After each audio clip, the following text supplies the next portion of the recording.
So finally I mean చాలా కథలు reject చేశారన్న విషయం మీద ఒక్క క్లారిటీ కోసం ఆడియన్స్కి, బికాజ్ కొంతమంది కమెంట్స్ నేను కింద కమెంట్స్ చూస్తున్నాను, ఆ సినిమాని ఎలా వదిలేసుకున్నాడు అని చెప్పి రాజు వెడ్స్ రాంబాయ్ గురించి. నాకు పర్సనల్లీ అనిపించింది ఏంటంటే, ఒకవేళ చేసుంటే మళ్ళీ మేము ఫేమస్లో తెలంగాణ డైలెక్ట్, మళ్ళీ మేము తెలంగాణ డైలెక్ట్, ఇది తెలంగాణ సినిమాలు తప్పితే వేరే సినిమాలు చేయడానికి కూడా అనేవారేమో మేబీ.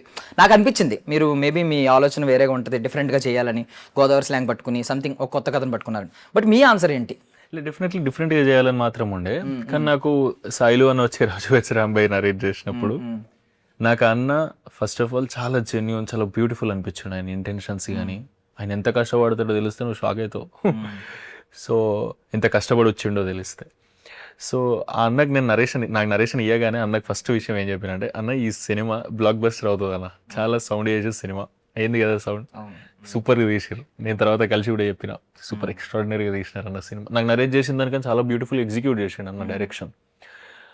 కానీ అది ఎగ్జాక్ట్లీ నేను ఏమనుకున్నానంటే, అప్పుడున్న జోన్లో మళ్ళీ సేమ్ నేను పల్లెటూరు తెలంగాణ కథ చేయాలన్నా లేదా వేరే జోన్లో చేయాలన్నా ఆ కన్ఫ్యూజన్లో ఉండి నేను ఆ సినిమా చేయలే. చెప్పినలే కన్ఫ్యూజన్ కూడా లేదు, క్లియర్గా మళ్ళీ సేమ్ నేను పల్లెటూరు తెలంగాణ కథ చేస్తున్నట్టు ఉంటుంది అన్న, రెండు బ్యాక్ టు బ్యాక్.